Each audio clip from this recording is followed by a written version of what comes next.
when you get back together, it's really you miss those moments that you can't really, put into words, and just the locker room, the relationships that you build, the amount of time that you put in.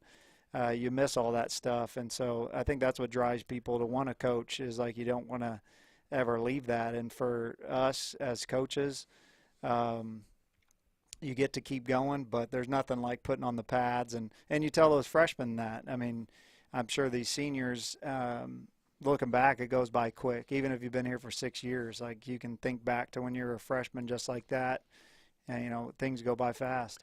There's a lot of great traditions in our game, and not even just in terms of college sports, in terms of the game day. But in my time around, Coach, some of the most emotional ones are when the seniors get up after some of those final practices and get a chance to talk to the team. A lot of coaches get an opportunity. I know you do with your team as well. What about those moments for you kind of sit with you, where there's some guys where you'll call up on, hey, get them to say, some of your favorite memories. You ask them some questions of their favorite times here. And some of those heartwarming things that they can say, to me, that's what always tugs on my heartstrings when it gets to this time of year, when these practices start coming to an end. You can kind of see it kind of realize for them when they're put in that spot.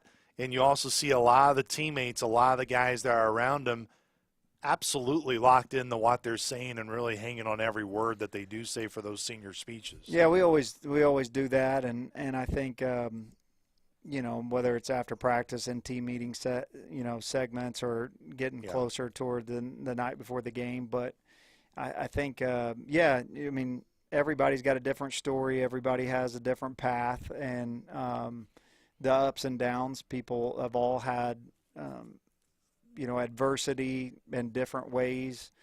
And so just listening to those, what their highlights have been. And then I can always remember that as a younger player, listening to those seniors and seeing the emotion of, hanging them up for the last time and knowing like it's over. And then, hopefully, and you want to leave a legacy. So if you're an older player, and if you're a younger player that gets it, you're watching those things, and then it's like, man, I'm going to be there in 1 day, in 2 years, in 3 years. And so then you go back and start working of like, man, I can't take any day for granted. I can't go, and because then, this team will go back to like, hey, it's going to be a while till we get to play again, but that time will be over soon too. Yeah. We'll be sitting here talking about the next season, and it'll be over quickly. So, what that legacy is, I always wanted to do that, of leaving a legacy for the guys that, whether they were in my position room, those quarterbacks, to watch a guy, and then hopefully you've made an impact on them to better their career. And a lot of these seniors have done that. We're going to have two seniors coming up on the show today, Jake Green and Ubaid Steed. Jake, of course, has been right there with Chase Evans in terms of up there on the offensive line in terms of consistency. And Ubaid, over the last 2 years since transferring in, Ubaid, you look at his numbers, Coach, and look, and I know maybe it's something that you don't always necessarily want to bring up, but I've been around football not as long as you, but when you're around teams that maybe don't reach those goals, it's easy to see guys check out. And I've been on teams where a lot of those guys that are first are not the younger guys. It's the guys who have been around the block multiple times. You look at a guy like Ubaid Steed, and his numbers have been going up, and his effort has been continuing to go up. It's always been at a high level. That, to you, Coach Hill, just has to speak volumes of not just how important he is to your team, but the type of individual that Ubaid Steed is and how important he's been to this program. Yeah, I love Steed.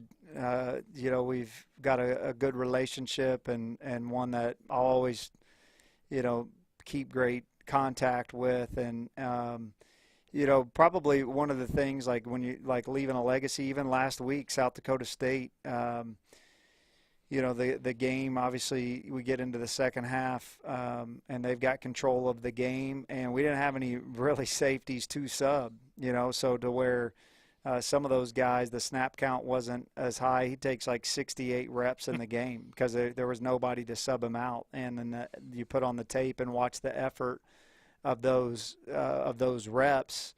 It was the same consistency of the, I'm out here, I'm going to give it everything I have flying around, extra effort tackles. And so you remember those type of things, just the amount of reps he's taken. And he didn't practice last week, because he had strep throat. He had to be away from the team for 2 days. So Tuesday, Wednesday, no padded practices. Thursday, walkthrough. Friday, fly. And so, you've overcome strep throat, and it's like I got to take every rep in the game on Saturday. Those things mean a lot to me. You look at your group, so many young guys, Coach Hill, been able to get thrusted in and get a lot of experience, not just in the second half of that South Dakota State game, but a lot this year. We've really gotten into the defense especially. There's been so much youth on that side of the ball. Everyone wants to know what type of legacy you're going to leave. But for guys like Ivo, Ubaid, so many others I know I'm forgetting here off the top of my head in terms of seniors on that side of the ball, they've had to be important mentors for that group this year. How are they setting the tone, not just for wanting to finish strong this weekend, but for guys to come back and keep building and remember those lessons that those guys have taught them? Yeah, I mean, a lot of those guys, those two guys that you mentioned, have been outstanding. I mean, they haven't came off the field much. Those are players, and I want them to have a great day on Saturday. Even in that room, Isaiah Bigby is a guy that's been here a short time, but he's made an impact on me. I've told him that just as far as what you want, as far as like the type of leading by example and just committed to do that. The season hasn't went how he wanted, was injured, didn't get to play a lot throughout there with his hamstring, and just a consistent, mature guy that I guarantee you the younger guys in that room have grown from knowing Isaiah Bigby, and so seeing those guys, obviously the only guy up front is D Love. So when you're talking to guys that have taken a ton of reps on defense, it's those three guys, D Love, and then, Steed and Ivo on defense, those three guys. And so, and then offensively, Jake and Chase and Abdu have played a lot of football for us, and those guys leaving, and then, some grad transfers at receiver. And so, yeah, I mean, those guys have done a lot for the program, and that's why I'm really focused on giving them the best week and for making sure everybody from the coaches to everybody about finishing and putting forth what it takes to win, and that's what we'll do on Saturday. And look, there'll be a time for us to be more reflective when we get the season over and can do more of a deep dive into it. So we'll save those questions for then.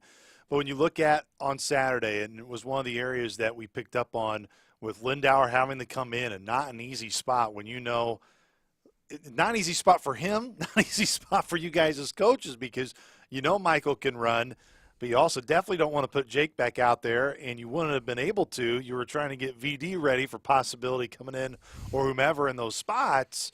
But for Michael to do that and now know that there's going to be a load on him this week, regardless of whether Jake can go or not. I mean, what a spot again. You have to rely on a guy like Michael, and even for Michael to bounce back, again, had some throws that he'd love to have back, but still delivers a strike to Allen in that second half. Yeah, no, I mean, really besides the pick that he forced, and, that's kind of Mike. I mean, Mike's gonna, but it's like, hey, we gotta give a shot, to K-Lou, and but other than that, did some good things. You took us on 2 scoring drives and 4th down touchdown pass, and so yeah, I mean that's just been a great story, really for him too. Him being a senior and never playing in a college game up until coming back off of being a coach. So I know there's a lot of appreciation for him. Today, I mean, obviously out at practice, we've only got 2 quarterbacks, and now Jake back down, so back to kind of practicing with one. He took every rep at the practice. We did more service work today where we service each other during our scouts. So, I mean, I don't know what the snap count number was for Mike, but it was probably in the hundreds today, giving the defense a look, running our plays. And I'm like, get him some water. And then we were like, we're going to, we can get somebody else. And he's like, I got 2 practices left. You know what I mean? The Yeah. arm's fine. I'll just keep on. So he never came out. I think the only one you got to be worried about is Nathan Frame. Yeah. Is it with his reps and his arm? That's probably the only one, Coach Hill, that you really need to look at the reps. Yeah, we got to evaluate our scout team quarterback coaching, who's ready to go next year. Frame's had some good reps, some bad reps. Yes. Well, let's look towards Murray State this weekend. They're obviously in a first year under Coach Wright, who has taken you look at their schedule, Coach. There's no doubt they had they got all 4 Dakota schools in terms of their Valley football schedule this year. They, of course, just got done playing a bye game at Kentucky after they saw Missouri State and then both Dakota States in a row. So they've had some of their challenging games here down the stretch of the season. But yet they have 3 guys. When you look at their rushing numbers offensively, they got 3 guys who would lead your team in rushing right now. So they've been able to move the football at times, just kind of maybe similar to the Salukis this year, where it's been when the field has shrunk, just trying to finish those drives and get points at the end of it. They've been able to get some yards and move the ball. Yeah, they've done some good things. Coach Wright's first year, I don't know him well, but he's a good guy. I've enjoyed getting to know him in the short time and the couple times that I've met him. Obviously, a previous coach here, Nick Williams, is on staff down there. Great person and guy. So just, getting the program going and recruiting. And so, and then you get put into, you got to play 2 Power 4 teams, quality Power 4 teams, one late in the season, which is really tough. Yeah. And, in our league, whenever NDSU and SDSU have been at the top, how your schedule shakes out means a lot too in this league schedule. But when you've got to get them all within like 4 games and you got to play them all back to back, throw in Kentucky in there, it's not been an easy stretch. So some of those, the tape, you've got to also watch with a grain of salt and understand how difficult going against those people are, and they've found themselves having some success. So we've got a lot of respect. I mean, when we're sitting here with 3 wins, we're not overlooking anybody, and what the effort that it's going to take on Saturday to win is going to be, it's going to take a great effort.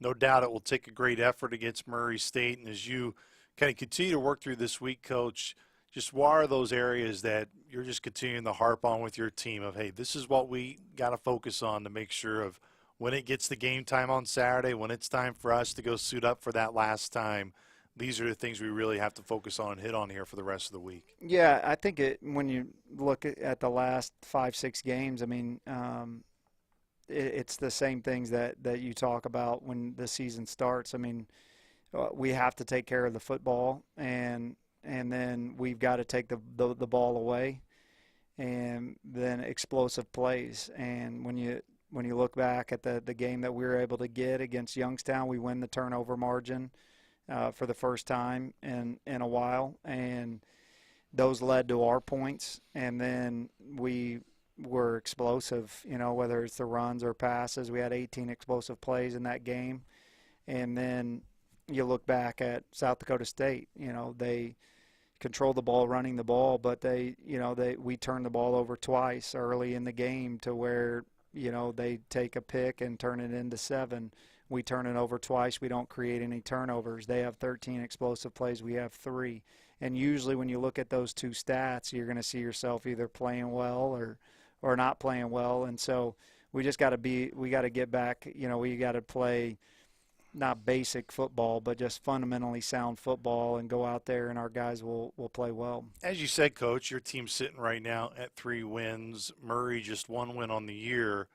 But when you're around this thing all year round, can you even put in the words what it means, regardless of, look, everybody would love for their season to end with a win in Frisco in January. There's only one team that gets that opportunity. And still, there's going to be a disappointment in your team that the season's not continuing after this week. But can you still put in the words how important it is, though, for your locker room to have that winning feeling at the end of the year, even though the season will not continue next week, of what that can do for your group just in terms of spearheading into your winter conditioning and, of course, ultimately into the spring, which seems like a while away now, but we'll be here in a brief blink. Yeah, I don't know, as far as propelling us forward. I mean, Yeah, anytime you get an opportunity to win, but I just mean for this group, yeah. one more time. I mean, that's what we are going to be practicing hard for and doing all those things. So those guys, and we talked about earlier in the show, just what this game creates and the memories and everything, that will be another great memory, just like any winning locker room is. But being at home, knowing that we're not going to get on a bus or go travel, and just like, hey, those seniors, their families are going to be here. It's be done in the early afternoon to get in that locker room and celebrate and to end the year. We did that in my first year in 2016. We beat Western here in the last game of the year. They had an opportunity to go to the playoffs if they won, and we were able to come back from, I think, 17 down in the fourth quarter, and we won that game. And I can still, that's one that 9 years later I can reflect back on what it was like, coming off the field, getting in that locker room with those guys. We got to our fourth win, but those seniors, Billy Reed and Israel and Kyle and those guys, like, I can still remember it, man. There was a joy amongst those guys that put in so much, and they got to enjoy that locker room one more time. Well, the purpose of what we try to do, and when I say we, I include all of us in it, but also Coach Poor and Mike True on the radio, and why we're around you guys as much, is to try to give the Saluki Nation and fans just a look into things that they can't always be at, and to try to describe and tell them stories that they're not always around to see. And even as much as we're around, Coach Hill, we're not as much around as, of course, as you are. And what I'm alluding to is, for my last question here to you before I let you go, what's something that you would like our fans to know about what you've seen from this group each and every day, from the meetings to the workouts, from dating all the way back to the summer to all the way through this year, that you hold on to about this group and that you're very prideful about this group in, that maybe we just haven't been able to show publicly or say loudly, because it's only those who are there every day, like yourselves and your coaches, your GAs, etc., that do see it each and every day? Yeah, I think probably the one thing that sticks out is obviously when you go through a season like this, and even seasons that are going well, there's just so many things with 105 guys that happen, and the ups and the downs. But just watching the guys and the messaging, the assistant coaches, just remaining committed to doing their job, and the guys, continuing to answer the bell as far as like just showing up and competing. Whether it's obviously a lot of injuries, and especially at the quarterback position, of where there's so much on that. Another one goes down, and just those guys, the fight to want to come back and play. When they could look for the easy way out. The guys that we referenced, Ubaid being sick all week, and it would have been easy to be like, man, I just don't have been sick, and I'm, we're traveling, and I can't play, But those guys like fighting to come back. The Bogles playing with like a broken hand, and just battling, having to go play a new position last week at Sam linebacker, which he doesn't like to play, doesn't want to play it, and it's like, but that's my only position this week, and going out just competing. And watching these guys continue to answer the bell. Chase, we've talked about numerous times on here, just dying to play on Saturdays. And those guys continuing to, like, just fight. So many stories of that. There's really been no issues with this team. Each year is a little bit different. But as far as just, like, every time you walk into the team meeting, it's never going to been perfect. But those guys showing back up on Sunday, remaining committed to being what we hang our hat on with the program. Number one is, better people make better Salukis, and being a good person, treating the people right. We're not winning, but that doesn't mean how we treat people, or the equipment people, or the janitors, and just still getting stories of people from on campus or in the community of just like what good, young men they are. I think that's something that Saluki fans, and what I feel like is the biggest thing as far as like a football program. I got asked this on the, my press conferences. What you've learned is, the responsibility that you have with 105 guys, maybe bigger than any group. I know there's some like fraternities out there and some things, but even as like a professor on campus, like when you come to college, like a group that you have a responsibility for really propelling into the next generation of young people, of the pillars that it's going to take, the tough things that we all know life throws at you. I don't know if there's a bigger group with 105 guys that you have an opportunity every day to get them ready, not just to become good football players, but good people, and the responsibility of that, and one that you take pride in, of being here and as the head coach, like not only for the football success, which is paramount, but getting these young guys ready to go for life.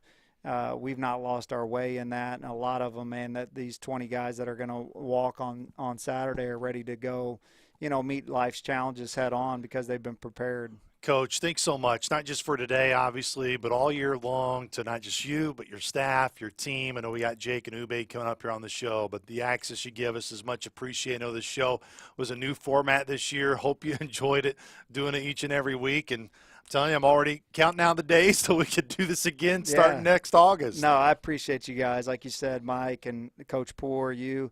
I mean, you're just as much as part of it as anybody. When you talk about like everybody matters, and just your guys' positive outlook and energy, and just being there too. Sometimes just the presence of keep showing back up. I mean, you and Mike and then Coach Poor, you never know when he's going to pop in, but it's always like uplifting. It's great to have people around that it's like just, being there. It's kind of like when family just shows up, good or bad, like, hey, we're in this thing, and you guys have been in the foxhole, and we appreciate it. Well, as I'm sure as Coach Poor would want me to call you, he would want me to remind you that, Coach Hill, you're a wagon. So that's been his favorite phrase to use here as of late.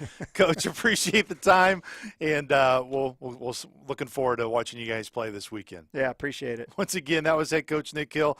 When we come back here on the show, we're going to be joined by Jake Green. This is Saluki, Inside Saluki Athletics, presented by Pagliai of Carbondale. Inside the arc, outside to Hensley, right side of the lane, drive, shot fakes up, he's fouled, and the shot rims in for Jarrett Hensley. It's high on the left arc for NDSU. Finds to Javis Miller, straightaway with 20 near the Saluki dog at midcourt. Goes to his left, Oligbe knocked it loose. Now it's Ali Diba, up ahead to Sykes. Sykes on the left block, bumped in, too strong. Oligbe with the cleanup for two more, and Southern with a 14-2 lead. 13:55 to go here in the opening half. Southern really hammering the boards hard. Anderson gets the board, putback was blocked, ricochet Kazuki, three on the way, too strong, rebound Diba off to Hensley. Now here comes Elijah Elliott, far sideline right to left. Southern leads by 11, 1:35 till halftime. Elliott up, high off the glass and goes down. Man, he worked for that shot. Elliott went hard to the right side, got baseline, found a little gap to finish. The lead mate comes near side to Sykes. Sykes on the near arc. Sykes with Miller guarding. Sykes turns, baseline right, finds Elijah Elliott. Elliott with the smaller walk-ins on him. Turns into Feddersen, double teamed. Oligbe open, low right block, goes up and in. Nice basket cut by Rollins. He saw where Elliott was going to get the double team. As soon as his man left a double team, boom, he went to that open area. Beautiful pass by Elliott. Now it's the set. His floater went off to the right, and here comes Sykes on the far sideline. Sykes up ahead to Steffi. Three in transition, bullseye! Drew Steffi with a three here in the second half. He's got 5 points. Southern 52-32, it's their largest lead. Drew Steffi will inbound on the Southern Illinois typing in white on that maroon baseline. Finds Kadar Davis over Mason Miller. Hook shot ripped around and in. Bernard earned that one. There was a lot of contact inside. He just bullied himself up to the rim. Very good basket by Southern. Drew Steffi lobbed it in quickly. Kadar Davis on the weak side. Davis low left block, trying to go up through two Bison. Up off the glass for two more. What a tough shot by Kennard. Up and under two defenders. Somehow found the rim. Bring it down. Shot clock is turned off. Dave Richmond waits at that timing stripe. Scott Nagy stares out to his team as they will dribble this one out. And Coach Nagy will get his first Division I win against his longtime rival, North Dakota State. When he was the Jackrabbit head coach, it will be career win number 24 against NDSU and against the man he respects highly in Dave Richmond. 69-44 is the final score. Southern Illinois knocks off North Dakota State here inside Banterra Center, and they win it for the 7th time all time in this series over the NDSU Bison. Welcome back, everybody, to Inside Saluki Athletics, presented by Pagliai of Carbondale. Yes, Coach Hill is always a popular one, but now I can already see the numbers going up because Jake Green has joined the show. The always popular Jake Green in that Saluki offensive line room, and one of the many seniors who will be honored this weekend at Saluki Stadium. Jake, thanks so much for taking the time, man, coming by. Absolutely. We were just talking about before coming on the air, Jake. I mean, you were a guy that you were going through this recruiting process back in like 2017, 2018, your first year here, redshirted in 2019, and now your last game on Saturday. I mean, like, where are you at just in terms of just your emotions and everything getting ready for this game on Saturday? Well, I mean, trying not to think about my last game quite yet, but want to make sure we end this on the right note. Make sure all these seniors go out on a win, because obviously it's not the season we want it to be. But going out on a win would definitely be big for us. What can you pull from, Jake, and when you look at just your whole time here, when your first day on campus to now, and again, I know it's a reflective question, and you still got the game this weekend. I get that. It's kind of a hard spot for me to put you in, but what are you most proud about of, man, this is where Jake Green's got better since day one on campus. Like, when you look at yourself internally, how have you changed? Not even just from a football standpoint, just as a person from day one in the program to now as you head in here to the final week. I definitely came out of my shell a little bit. Got a little more of a voice, I would think, because I was definitely more of a quiet guy in high school and stuff. But college football has really brought it out of me. Got me more talkative and more vocal around the team and everything. What about the team aspect, Jake, has always been something you've enjoyed? And especially in an O-line room now, brother, because as you know and I know, and my years of being around football, man, O-line's got some good personalities. Yeah, we have the most fun for sure. Even with Dan Clark around. Even with Clark, you know? I mean, he's definitely a little bit of a down killer sometimes.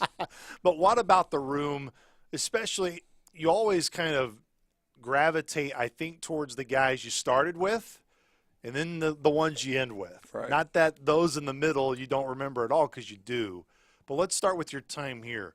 What were lessons that you learned from guys that when they were in your shoes now, like some of the younger guys are looking up to you, what were those early lessons that you still hold on to today? I believe the most important thing is be able to take coaching. Because, I mean, obviously as an O-line coach, they're going to be a little more vocal, a little more loud than some of the other coaches will be.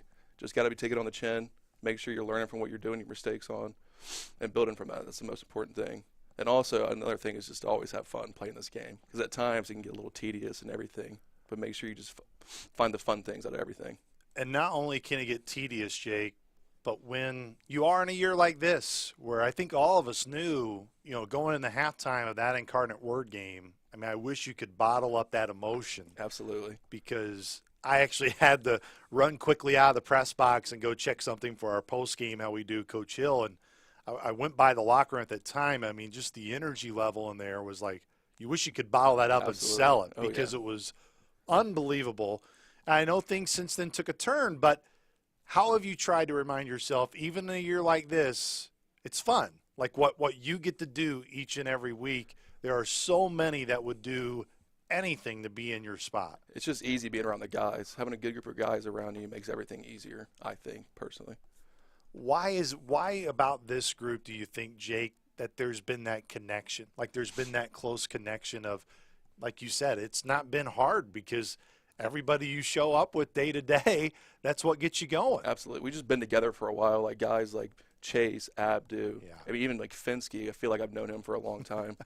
It's just easy being around those guys, and even like Curry, love being around him, and DJ is great additions to this team. So have you ever got jealous of how many vet days Chase has gotten this year? No, I was right there with him too a little bit. So get a couple extra, but it's all right though. What about you guys? Because when I think of one, I think of the other. And that is in a very good way and in a positive way, because you guys have been so intertwined on that offensive line from a playing standpoint, practice standpoint. Why have you guys just always really had that great relationship? And I know a lot of it just has to do with because you played for so long. Yeah, we came in at the same time. We'd known each other for a while. We've lived together for, I don't know, 5 years now, I would say, 5, 6 years. So it's just been, yeah, that's my guy. So knowing that you've lived with him, who's the best cook between you two? Like Probably him. Probably him. Yeah, Oh, probably all right. him. I'll go with him. What's something you bring to the table? I'm just a chicken and rice guy. I keep it simple. Little frozen vegetables. That's all I got for you. What's Chase best at? Can he do just about anything? I think he's pretty. Really? Yeah, he's a little diverse. He's diverse. He's I'll diverse. give it to him. I may have to take advantage of that. Might have to. We'll get you over sometime before we get out of here. We'll have to do that for sure, Jake. Offensively, look, not to say the team has faced adversity.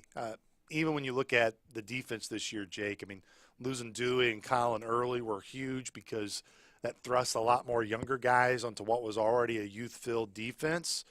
But there's no doubt the change at quarterback spot has been the highlight this year. But even with it, what have you taken from DJ, Hunter, Jake, Michael? I mean, all of those guys that they haven't batted an eye. You know, when it was their time to go, they went. And even whether it was Hunter, tough situation when DJ goes down. Absolutely. Jake, really tough situation go down as a true freshman when Hunter breaks his leg against Illinois State in a game that still could come back to potentially win it. And then, of course, Michael doing what he's doing right now. How have those guys and what they've done in terms of their just, hey, we're here, set the tone for everybody? Those guys are just super resilient. I mean, Mike came in as a GA originally, and now he's playing for us. He's playing pretty well for us, too. Yeah. And Curry being a freshman, I mean, we couldn't ask for a better freshman to come play quarterback for us. He's really stepped up, and I'm really proud of him for how he's been playing. Look, it's, DJ still leads the team in rushing, and, he hasn't played since the Incarnate Word game. But was he one of those guys, Jake, when you look back, and obviously I know DJ hasn't practiced in a long time, but as you were going through camp and even early on in the season, now it wasn't like everything was working right from the get-go, right. But did you guys know that, like, man, like, this dude's different. Like, this dude's really special. Oh, yeah, we knew pretty early on, get the ball into his hands, something crazy is going to happen. How have you tried to keep him engaged as the year, and not just you, but you guys as a team, because it's hard on everybody not seeing him, but it's also hard on him too? I think he's kind of done a good job of that on himself. I mean, he's really helped Curry along. He's helped Simmons when it was time when he was playing, and he's really helped Michael as well. I mean, I'm really proud of DJ. He's a good leader, and he'll be good for us next year.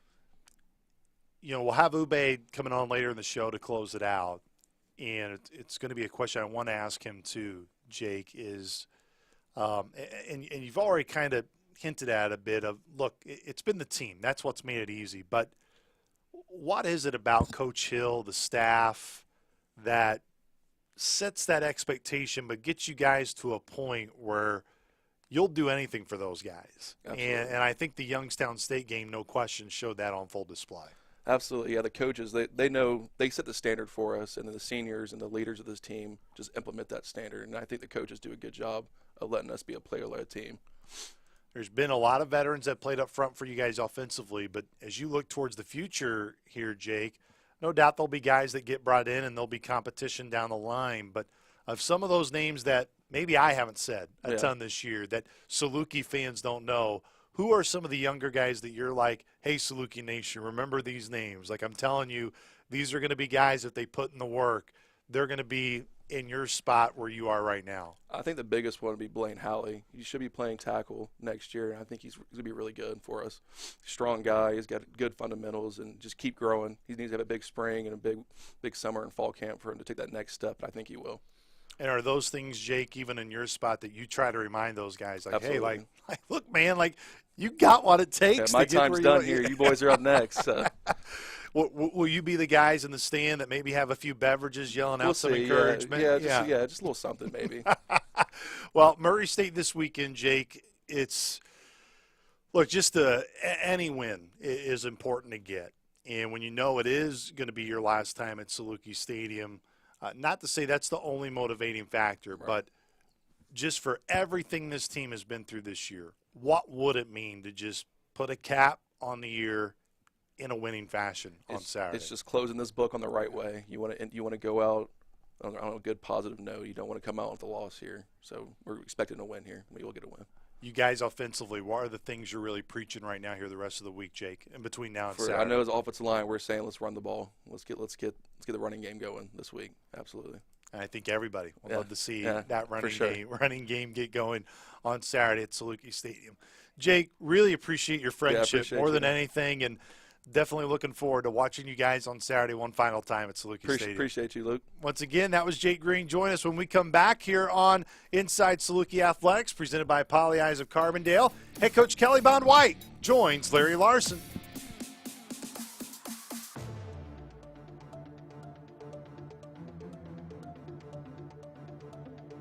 We are back on Inside Saluki Athletics, presented by Pagliai of Carbondale. I'm Larry Larson, joined now by women's basketball head coach Kelly Bond White, fresh off win number 1. And, coach, that first win feeling's got to feel pretty good. Definitely. It's always good to get one under your belt. So excited for our kids, the amount of smiles on their faces. Man, it just did me a lot of good just to watch our kids be able to celebrate after they executed. I'm happy for them, man. I'm excited for them. And not only did you get that win done, feels good for the record, but also a big Saluki crowd was on hand. What did that crowd mean to you guys, and what did that do for the team? Well, not quite Gary, Indiana, but we were still going back to Indiana. So Tierney Brown brought the family out, and she had a ton of family and friends there. Some of our fans from Carbondale traveled up as well, but they were loud. They were loud the whole game. They kept encouraging the girls, even when the other team made a run. They were just, you could hear them. You could hear them in the stands. Keep going, keep going. So it was awesome for our kids just to have that kind of right on top of you. They kind of play in a Fieldhouse Rec Center type league, so the crowd is right on top of you. So it felt good, to experience that. Yeah, noise was bouncing off the walls all game long for sure. And hard to ignore the performance from Gift Uchenna. Just dominant, 34 points, 17 rebounds, and it just came out that she was named the Missouri Valley Conference Newcomer of the Week. A hard-earned award for Gift. But I know a lot of work has gone into it, and she has developed a lot from game 1 to game 4. Kind of take us through that player development process for Gift, early in her time in the program. Yeah, you know what? It's just about trusting the process. And we talked to her after those first couple of games. Gift was so hard on herself. She was so down. I'm a better player, coach. I'm a better player. I think game 1 at Auburn, you saw a little bit of what she could do. But those kids were so big, athletic, and strong that they sat on her. So she still fought her way through. Game 1 at home brought a lot of performance anxiety. She had been waiting for that. Her friends were in the stands, professors, just your loved ones that have become your family at home. So you put a lot of pressure on yourself, where she was literally shaking before the game. And we talked before the game about letting go. I kind of used the Kanye West lyric about jumping out the window, letting everything go. And that you can't control. All you can control is what you can control. And if you focus on that present moment, that's where anxiety creeps in when we're worried about the stuff that could happen, could possibly happen.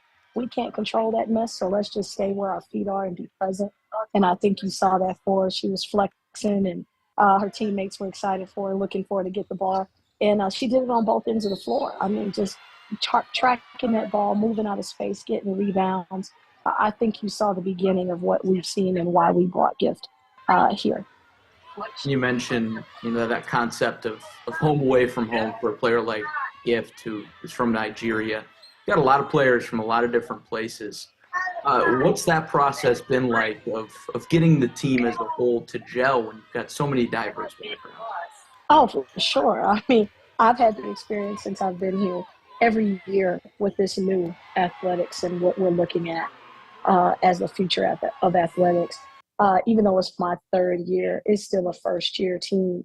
And it's been like that with the portal and NIL and everything like that. But what I thought was difficult in our first year of just bringing players together, now you have different dialects that English is all of their first language with the exception of 2, but it's still different basketball. So you're speaking a different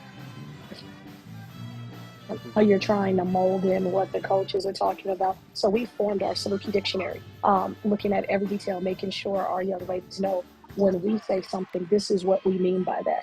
We've had to eliminate a lot of our slang, if you will, that we as coaches talk in terms of, hammer screen. Well, you know what? They might not know what hammer screen is, but they understand, hey, set a screen on the backside, flare that kid, to the corner. So we have to be conscious of how we're speaking and making sure we're all speaking and keeping it as simple as possible. But we knew it would be a process, and that's why there was no panic on our end. There's still going to be ups and downs, but like I told our kids, trust the process, embrace the journey. Trust the process, embrace the journey, and just control what we can control. One player who's from a little closer by, TT Nelson, out of St. Louis in her sophomore season, the jump that she's taken, just in terms of the confidence with the ball in her hands so far this season. What has led to her increased confidence and increased success? Understanding and embracing your role as you work to increase your role. And what I mean by that is nobody wants to be placed in a box, right? But sometimes you have to embrace what your box is. And that's what TT has done. She knows I can create chaos on defense. I can disrupt people on defense, but at the same time, I can get to the rim. I can get to the rim and I can create offensive opportunities through my defense at the same time while my shot is still continuing to develop. She's embraced that, and that's what I'm trying. That's the difference between a sophomore and a freshman. Freshmen sometimes fight you because they want to prove, I can do this, I can do this. TT has accepted her role, and her minutes keep increasing and increasing because she's doing the things that the team needs her to do as she keeps expanding on her game. Now, you've got a little bit of a break in between games here. Next game on Monday at SEMO, so a little over a week in between games. Just how important are these practices when you've got, pretty much a week in between games?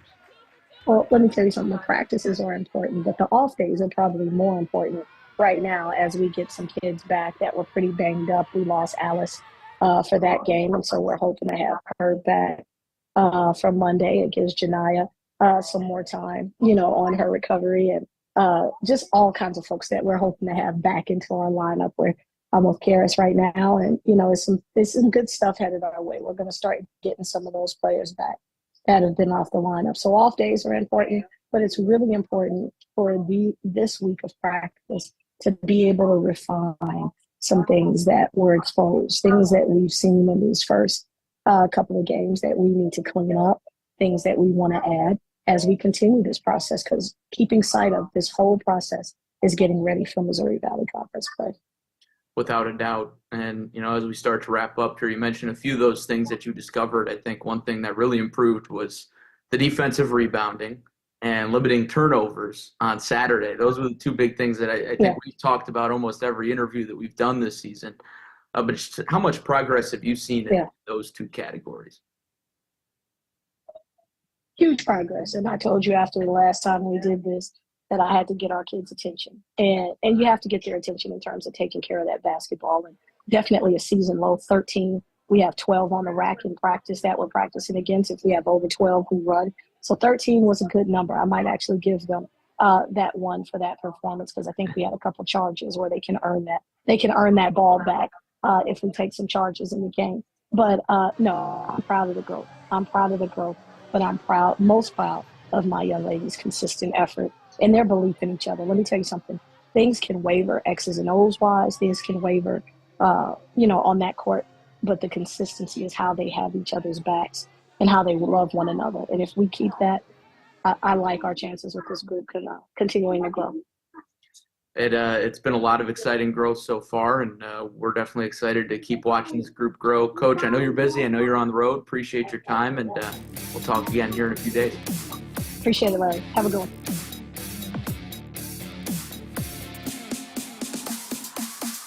He's been a bad man on that football field this year, and he always has when he's worn that Saluki maroon. And he joins us here on Inside Saluki Athletics, which is presented by our friends at Pagliai of Carbondale. It's none other than one of the seniors this weekend being honored at Saluki Stadium, Ubaid Steed. Steve, thanks so much for the time, man. It's good to catch up with you. Is it hard to believe that here we are, man, senior weekend at Saluki Stadium. It feels like, one, I just got to know you just a year ago, like last week. Yeah, it came fast, so didn't take it for granted. It feel good, though. It feel good to finally be in this position. Steve, I know the year overall hasn't been what you guys have wanted. You wanted to keep playing after this week. I know that's not going to happen, but this team's been through a lot this year, Steve. What have you learned about this group this year with everything you guys have really had to fight through? I would just say don't count that money until it's in the bank. Like, that's the moral of the story. Like, don't count that money until it's in the bank. So, just whatever we had to deal with, all the injuries, whatever it was, just don't expectations, is one thing, but, you got to go week by week and day by day. You don't know what complications you're going to have throughout the season and stuff like that. So that's what I would say.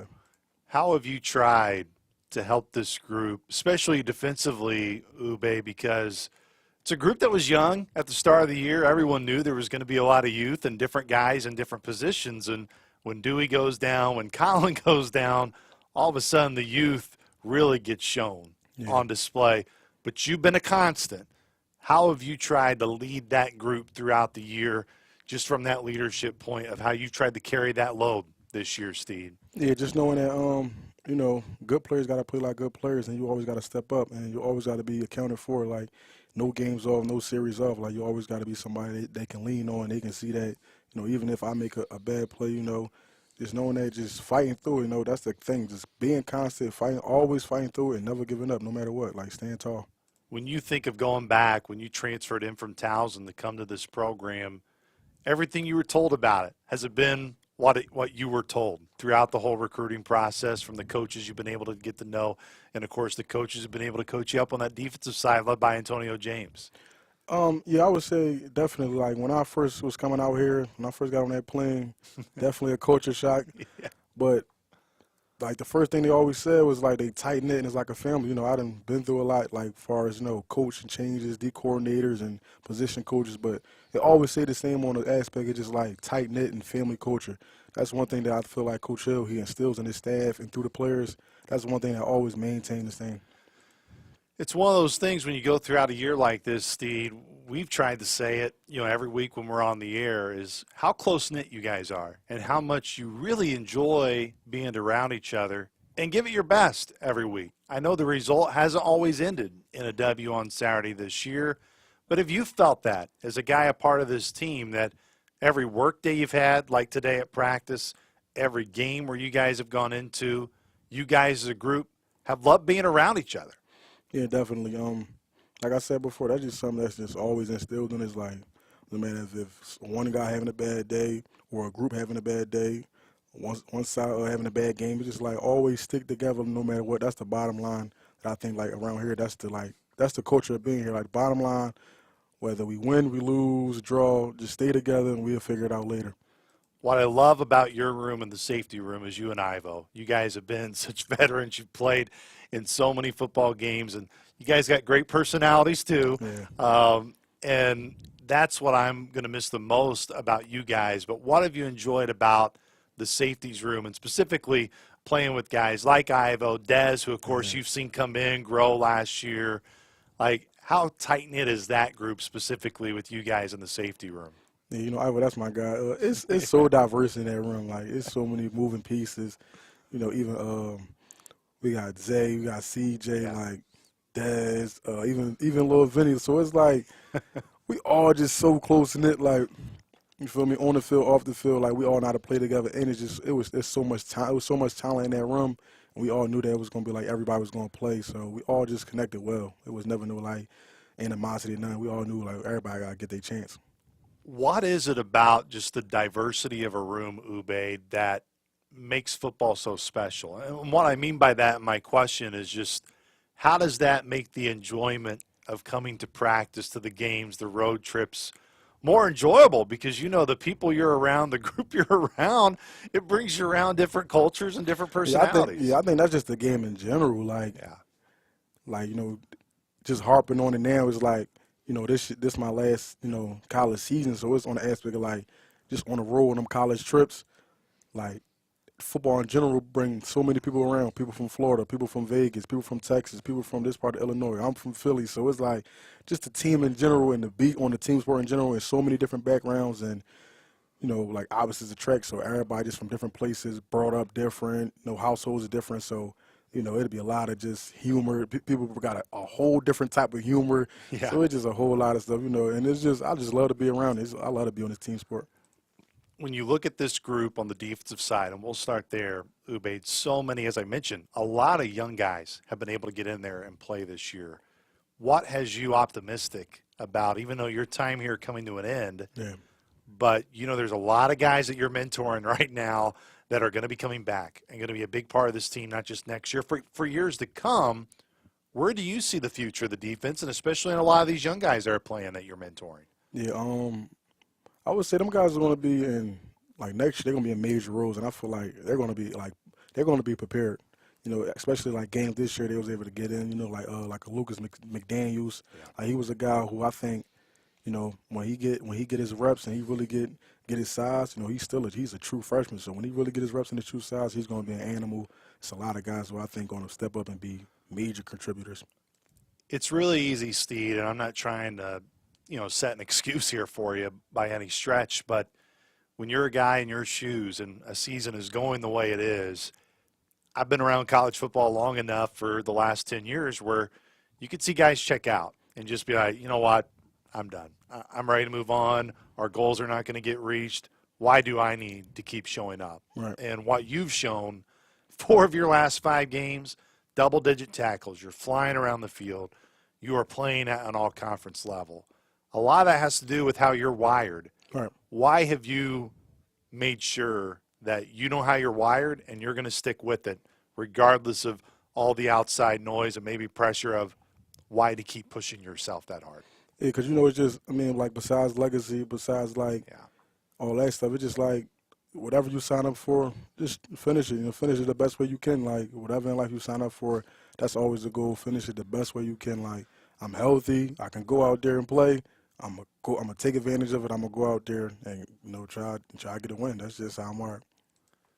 When you think back just on your time here at Southern, and again, you still got one more game to go, and Right. you want probably some of your favorite memories to be made here this weekend against Murray, and we'll get to them in a moment. But what are going to be the few things that you're just going to hold on to the most, Ubaid, about your career here at SIU for 2 years? I think I'm going to just cherish that, like, that I took a risk. Like, I think that's something that's, like, I always been proud of myself. Like, I never been scared of a risk. Like, coming out here, you know, different, like I said, different culture, and I got on that plane, I took that risk, I came out here, you know, I put my head down, grounded, you know, and I put together 2 seasons that I'm proud of. So that's what I would say, like, I've never been scared of a risk. Never been scared of a risk, but you've also been welcomed in by not just the coaches, but the fan base here as well. What's really one of the things that you want to say just to the Saluki Nation, to fans here before you get to senior day this weekend, of your appreciation for them? And even though this year at times hasn't gone that way, but think back to SEMO and what a great atmosphere that was when that place was packed. I mean, they really have supported you guys and definitely supported you during your time here. Yeah, I would say just keep it up, like whatever y'all keep doing, like just keep doing the same thing, like I was saying, like that tight knit, that small community, and everybody really got your back. You know, you get them texts from, you know, might be a professor here or somebody at work over there at the student center. It's really a close knit. Everybody really stick together in hard times. At the loss, you'll get a text message like, I needed that so I can keep going. So everybody just keep it up, and I appreciate y'all. We caught up so much throughout the year, just normal, Ube, talking to practice, but as the year was going on, and especially early on, fall camp and early in the season, I think everyone knew the type of talent that DJ had at quarterback. Yep. And we, of course, saw on display against Incarnate Word. Like, early on this season, like, how impressed have you been just that when it was DJ's time, he got to a level that was high? Hunter, same thing. When it was his time and he was able to get some reps, he got to a level. And obviously what Jake Curry is doing right now and Michael Lindauer, how have those guys showing how selfless they can be and putting them out there for the team affected everybody, even you guys on the defensive side of the ball? Yeah, I think definitely for the younger guys, it put a perspective like your time can be called at any time, and you got to be prepared. So, especially Jay Curry, him having that courage of just stepping in and just playing loose and saying, like, you feel me, whatever happens, I'm gonna go out here, I'm gonna give my all, I'm gonna give my best. And sometimes, and that best is good. So Jay Curry, he's a guy that for the youth on his team, they definitely look at him like that they can do it too. So it gives people confidence. Let's finish it up with this. So obviously, Murray State this weekend at home. We've covered your career here, Ube, what it means, all of that. But how important is it for you and the senior class and for you guys that this Saturday will be the last time you put on that uniform, and you want to make sure that it's in a victory formation and that you guys are celebrating a win in that locker room for the last time as a group together? Exactly, yeah. This is the last time this exact group going to be together, got to get the win. And first and foremost, we got to protect this house. That's always number one. So that win going to mean everything. That's the win going to be either that sour taste in your mouth that you went out like that, or it's going to be a good taste where as though, I was able to do tremendous things here and leave off with a W. Steve, you know how much I appreciate you, man, and it's been great to get to know you over these last 2 years, and we'll always be connected throughout, and looking forward to seeing you guys close this thing out well on Saturday. Appreciate the time, Ube. Appreciate you. Big thank you to Ube Steed for coming on here on the show. That does it for this week's edition of Inside Saluki Athletics, presented by Pagliai of Carbondale. Reminder, we will not be here next week due to the holiday and being on the road down there in Florida for men's basketball coverage at the Gulf Coast Showcase. So we will rejoin you the first week when we come back in December, and we look forward to talking to you then on this edition for Inside Saluki Athletics presented by Pagliai of Carbondale. To Larry Larson and Kelly Bond White for Saluki Women's Basketball, for head coach Nick Hill, Ubaid Steed, and Jake Green for Saluki Football, I am Luke Martin saying so long, Saluki Nation, and as always, go Dogs. This has been Inside Saluki Athletics, presented by Pagliai of Carbondale. The preceding has been a Learfield presentation on the Saluki